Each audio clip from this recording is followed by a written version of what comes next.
दोस्तों, एक होता है अकेले रहना और एक होता है अकेले रह करके अकेला फील करना। भले ही हमारी टेक्नोलॉजी बहुत ही एडवांस हो चुकी हो, हम चांद तक क्यों ना पहुंच गए हो, लेकिन हमारा सबकॉन्शियस माइंड उस रफ्तार से डेवलप नहीं हो पाया है। उसे आज भी यही लगता है कि जिस तरह हमारे लिए पहले ग्रुप में रहना जरूरी था, क्योंकि अगर ग्रुप में नहीं रहेंगे तो जानवरों को शिकार नहीं कर पाएंगे, बल्कि खुद जानवरों का शिकार बन जाएंगे। और इसी वजह से हमारा ब्रेन आज भी अकेलेपन को डेंजर का साइन मानता है। साइंटिस्ट ने एक बार एक एक्सपेरिमेंट किया और उसमें लोगों से पूछा गया कि आप अपने नेगेटिव थॉट्स के साथ में 15 मिनट अकेले रहना पसंद करेंगे या फिर एक बिजली का झटका। और रिजल्ट जानकर आपको हैरानी होगी कि 67% मैन ने और 25% वुमेन ने बिजली के झटके को चुना। लोग खुद के साथ 15 मिनट अकेले नहीं रह सकते। जिन विचारों के साथ उन्हें पूरी जिंदगी बितानी है, उनके साथ वो 15 मिनट अकेले नहीं रह सकते। लेकिन हम यहाँ पर बात कर रहे हैं अकेले रहने की। जंगल का राजा शेर ज़्यादा टाइम अकेले रहना पसंद करता है। उसकी ज़िंदगी में ऐसी बहुत सी सिचुएशन आती है जहाँ पर उसे भेड़ियों का झुंड घेर लेता है। उस वक्त वो ना तो अकेला फील करता है और ना ही वो कमज़ोर फील करता है। उसे पता होता है कि इन सब के लिए तो मैं अकेला ही काफ़ी हूँ। और आप ये बात जान लो कि ग्रुप हमेशा फॉलोअर्स का होता है, लीडर अकेला ही लीड करता है। शेर अकेला किसी मजबूरी के कारण नहीं रहता, बल्कि वो अपनी चॉइस से अकेला रहता है। इस दुनिया के ज़्यादातर हाईली सक्सेसफुल लोग इंट्रोवर्ट हैं। इंट्रोवर्ट यानी कि वो लोग जिन्हें अकेले रहना पसंद होता है, जो लोगों में जाना पसंद नहीं करते। बिल गेट्स, जो कि माइक्रोसॉफ्ट के को फाउंडर है, 7 दिन के लिए बिना किसी टेक्नोलॉजी के अपने फ्रेंड्स एंड फैमिली से दूर रहकर अकेले रहते हैं। और इसका रीज़न वो ये बताते हैं कि इससे उनकी क्रिएटिविटी बढ़ती है, उनके माइंड में नए नए आइडियाज़ आते हैं और अपनी लाइफ के कई सारे बड़े बड़े डिसीजन उन्होंने इसी दौरान लिए हैं। और ये सभी लोग किसी मजबूरी की वजह से अकेले नहीं रहते, ये अपनी चॉइस से अकेले रहते हैं, क्योंकि उन्हें पता होता है कि एक अकेला इंसान कुछ भी कर सकता है। अकेले रहने के 4 ऐसे फायदे मैं आपको बताऊंगा, जिन्हें समझने के बाद में आप भी अकेले रहना पसंद करोगे। पहला पॉइंट है बूस्ट क्रिएटिविटी।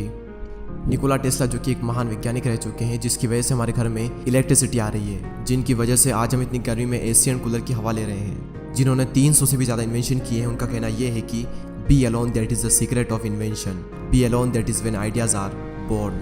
अकेले रहो क्योंकि यही वो समय है जहाँ पर आइडियाज़ पनपते हैं। अकेले रहो क्योंकि यही वो टाइम है जब इन्वेंशन होते हैं। निकोला टेस्ला जब खोज कर रहे थे तब उनके पास कोई भी ज़्यादा बड़ी टीम नहीं थी।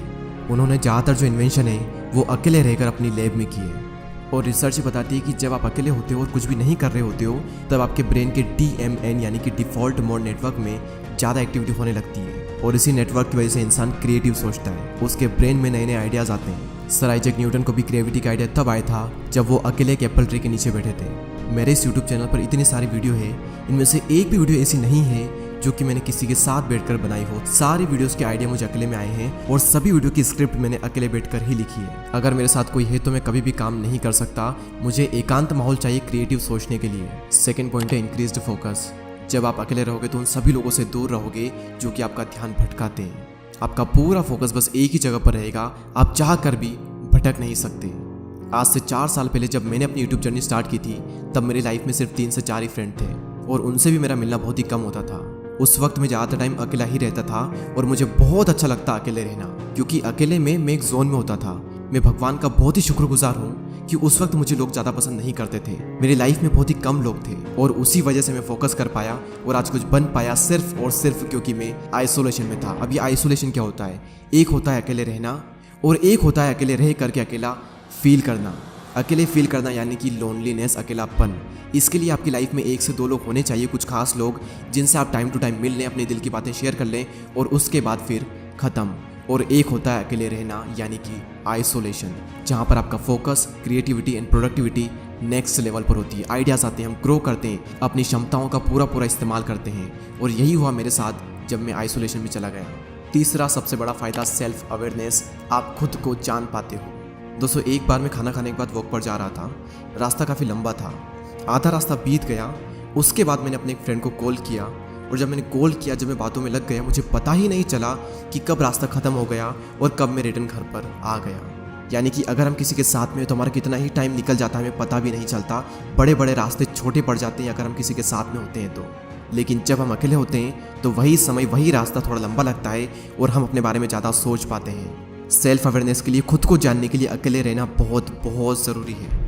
और अगर आपको ये लगता है कि आप सेल्फ अवेयर हो, आप खुद को बहुत ही अच्छे तरीके से जानते हो, तो आप सभी लोग ये बात जान लो कि 5000 ऐसे लोग थे जिनको ये लगता था कि वो सेल्फ अवेयर हैं, लेकिन जब उनका सेल्फ अवेयरनेस का टेस्ट किया गया तो उनमें से सिर्फ 10 से 15% ऐसे लोग थे जो कि सेल्फ अवेयर थे। जिन्हें अपना पेशेंट पता था, जिन्हें अपनी स्ट्रेंथ पता थी, जिन्हें अपनी वीकनेसेस पता थी। बाकी लोगों के अंदर सारी चीज़ें हैं लेकिन उन्हें पता कुछ भी नहीं है। तो अकेले समय बिताओ और खुद को जानो, क्योंकि जो पूरी दुनिया को जानने में लगा रहता है वो किसी को भी नहीं जान पाता, लेकिन जो खुद को जान लेता है वो सभी को जान लेता है। नेक्स्ट पॉइंट यहाँ पर आता है मास्टर योर इमोशन। यहाँ पर फिर से वही बात आती है कि जो इंसान अपने इमोशंस को समझ लेता है वो पूरी दुनिया के इमोशंस को समझ लेगा। Royal Enfield, Mountain Dew, Maggi और ऐसी और भी कई सारी कंपनी के आपने एडवर्टाइजमेंट जरूर देखे होंगे। ये सभी कंपनी जब भी ऐड करती है तो ये कभी भी अपने प्रोडक्ट के बारे में बात नहीं करती है। वो ये नहीं बताती कि इनके अंदर क्या क्या इंग्रेडिएंट्स है, क्या क्या स्पेसिफिकेशन है, इसका टेस्ट कैसा है। उनका सिर्फ एक मकसद होता है कि उस ऐड को वो लोगों के इमोशन के साथ में कनेक्ट कर दे, क्योंकि उन्हें पता है कि लोग इमोशनली ज़्यादा कनेक्ट होते हैं। अब सवाल यहाँ पर ये आता है कि ये जो मार्केटिंग कंपनीज है ये लोगों के इमोशन को समझ कैसे पाते हैं। सिंपल सा तरीका है कि ये लोग पहले खुद के इमोशन को समझते हैं, उसके बाद ये पूरी दुनिया के इमोशन को समझ जाते हैं। तो इन फ्यूचर में अगर आपको लोगों को इन्फ्लुएंस करना हो या फिर आपका कुछ भी ऐसा काम हो जहाँ पर आपको लोगों को इमोशनली कनेक्टेड करना हो, तो आपको खुद के इमोशन को मास्टर करना बहुत ज़रूरी है। और खुद के इमोशन को समझने के लिए आपको पहले खुद को समझना होगा, और खुद को समझने के लिए आपको अकेले रहना ही होगा। तो इसलिए अकेले रहें, एकांत में रहें और अपनी पूरी आत्मा एक काम में डाल दो। एक दिन लोग आपसे मिलने को तरस जाएंगे। दोस्तों इस वीडियो में इतना ही। अगर आपको ये वीडियो अच्छी लगती है तो लाइक करें एंड चैनल को सब्सक्राइब करके बेल आइकन को प्रेस करें। मैं आपसे मिलूंगा अगले वीडियो में, तब तक के लिए जय हिंद, जय भारत।